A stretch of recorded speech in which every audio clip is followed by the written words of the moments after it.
Well, COVID-19 cases are surging in Europe and hospitals are filling up with sick patients. The World Health Organization urging the United States to pay close attention and learn from their missteps. The organization is calling special attention to Eastern Europe, where record outbreaks are being recorded right now. And as the border reopens for fully vaccinated Canadians to enter the U.S. for non-essential travel, there's even more reason to be concerned. For more on this, let's bring in our chief health editor, Dr. Partha Nandi. Dr. Nandi, bring us up to date with what's happening in Europe, first of all.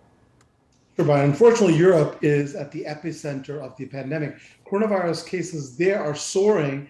In the last month alone, we've seen that they've jumped over 50%. The same is happening with hospitalizations. We know that they follow often infections. They've almost doubled in the same time frame. And there's more bad news. Unfortunately, the World Health Organization is warning that if this trajectory, continues, another 500,000 deaths could happen by as soon as February 2022. So you may be asking, what led to this latest wave in Europe? First of all, vaccinations plateaued. So just like here in the US, there are areas with low vaccination rates. That's bad news. Also, pandemic precautions were relaxed. And when those two key things get combined with the virus, especially the very contagious Delta variant, it doesn't take long for infections starting to rise. That's what happened in Europe. The areas with low vaccination rates, Ryan, have mortality rates that are soaring.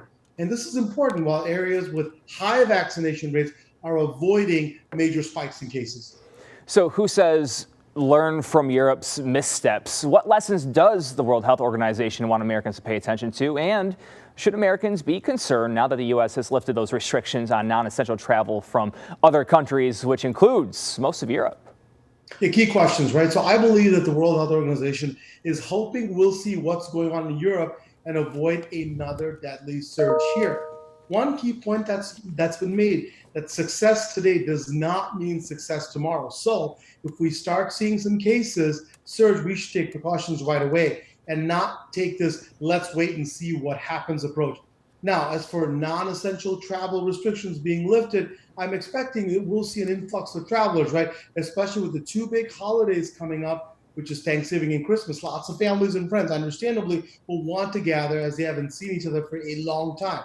The good news here, Brian, is that non-essential travelers in the U.S. is only allowing those who are fully vaccinated to visit. And for those who are flying, they'll also have to show a negative COVID-19 test, so double protection. So that will help filter out people who are infected with the virus, but it's not going to be 100%. That's important. As I've said before, vaccines really are our best protection, and they work best if you combine them with face masks, hand washings, and proper ventilation. Together, we can keep the virus at bay and not replicate what's going on in Europe. We can keep the U.S., I believe, from another potential COVID surge if we follow those principles.